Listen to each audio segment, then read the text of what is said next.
Dear viewers, আসসালামু আলাইকুম। আশা করি আপনারা সকলেই ভালো আছেন। আজকে আমরা ফটোশপ CS6 এর মাধ্যমে দেখব কিভাবে একটি ফটো বা ইমেজের চারপাশে আমরা ফ্রেম এড করতে পারি। এভাবে স্টাইলিশ ফ্রেম কিভাবে এড করতে পারি। তো আমি একটা প্রজেক্ট তৈরি করেছি, সেটাই আমি প্র্যাকটিক্যালি আজকে দেখাবো। চলুন শুরু করা যাক। তো এখানে আমি ইমেজটা নিয়েছি। তো এখানে যে আমার ইমেজটা রয়েছে সেটার সেটা আমি এমনভাবে মাঝখানে আমি এটা সেট করে নিয়েছি, চারপাশে আমি জায়গা রেখেছি। আপনি এভাবে চারপাশে জায়গা রেখে নেবেন। তো আমি এখানে গ্রিডের সাথে দেখাচ্ছি। এভাবে গ্রিড নিয়ে নিবেন। তো এখানে আমি যে গ্রিডটা নিয়েছি সেই গ্রিড থেকে কিন্তু আমার দ্বিতীয় যে গ্রিডটা রয়েছে সেটা কিন্তু কোয়ার্টার ইঞ্চ করে গ্যাপ আছে।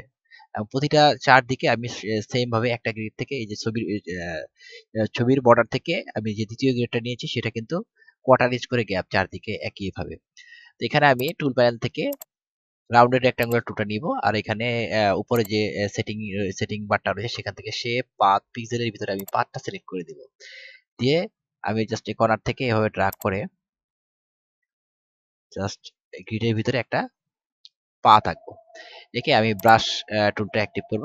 পরে আমি এখানে ব্রাশের যে আইকনটা রয়েছে সেখানে ক্লিক করে ব্রাশ প্রিসেটে চলে যাব। কি এখানে আমি একটা ব্রাশ চুজ করব। আমি এখানে যে ব্রাশটা নিব এখানে আমি 417 নং ব্রাশ বা আপনার পছন্দ মতো আপনি যে কোনো ব্রাশ এখানে অ্যাপ্লাই করতে পারেন ফ্রেমের জন্য।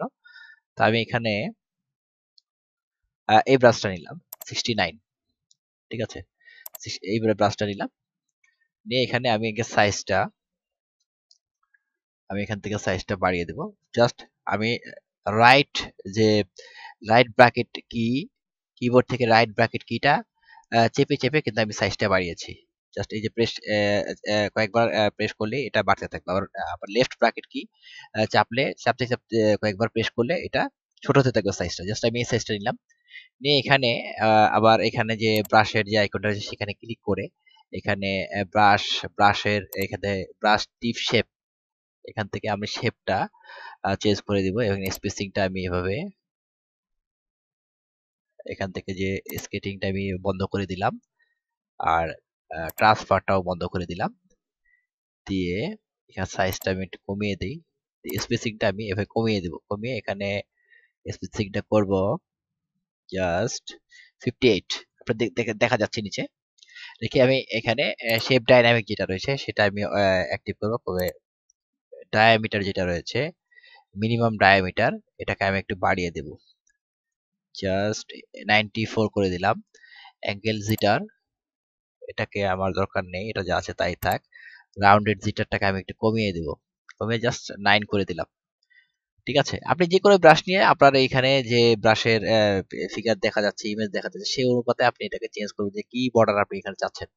ঠিক আছে, তো এখানে কালার টাইমিংটা অবশ্যই আপনি চেক করে দেবেন। তাহলে কালার টাইমিংটা চেঞ্জ চেঞ্জ করে যদি অ্যাক্টিভ করেন তাহলে আপনি ফোরগ্রাউন্ড এবং ব্যাকগ্রাউন্ড জিটার এটা দুইটা কালার পাবেন। এখান থেকে কয়েকটা কালার পাবেন। এই কয়টা অপশন আমি এখান থেকে সেট করে দিয়ে জাস্ট ওকে করলাম। পরে এখান থেকে যে ফোরগ্রাউন্ড কালারটা রয়েছে সেটা আপনার পছন্দ মতো যে করে একটা কালার নিয়ে নেবেন। আমি এখানে ব্লু চুজ করে দিচ্ছি, লাইট ব্লু। আর ব্যাকগ্রাউন্ডে রয়েছে ব্ল্যাক রেড।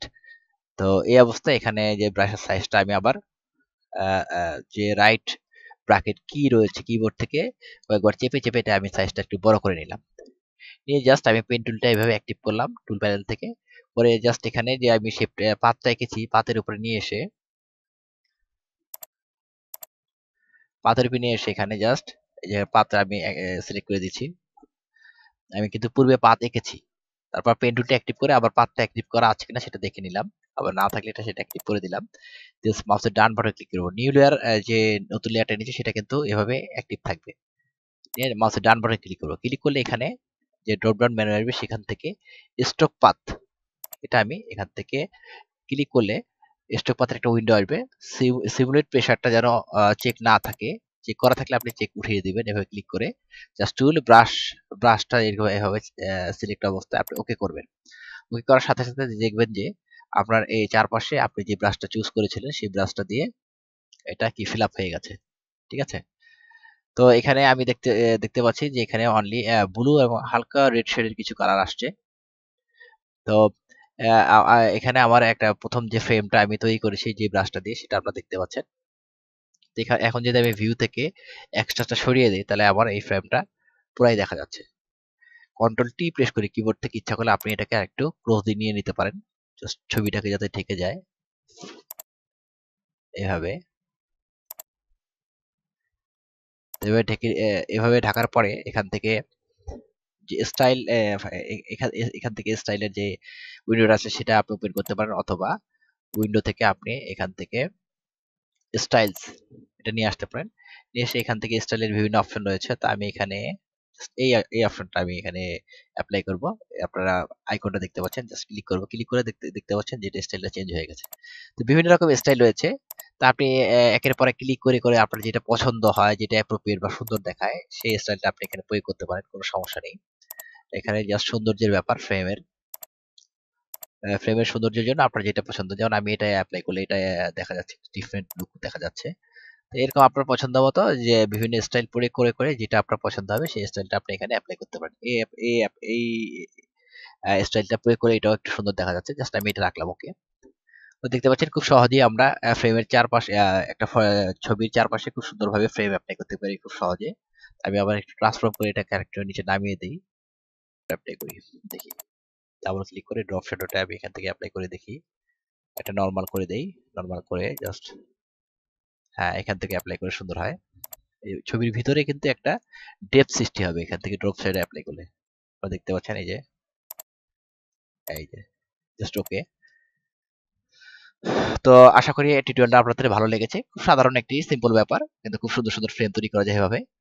তো আরো নতুন নতুন টিউটোরিয়াল নিয়ে আমি আপনাদের সামনে হাজির হব বাংলা টিউটোরিয়াল টিভির মাধ্যমে। বাংলা টিউটোরিয়াল টিভি টিউটোরিয়ালগুলো পছন্দ হলে অবশ্যই বাংলা টিউটোরিয়াল টিভিকে লাইক এবং সাবস্ক্রাইব করবেন। কোনো প্রশ্ন থাকলে অবশ্যই কমেন্ট বক্সে কমেন্ট করে জানাবেন। ধন্যবাদ।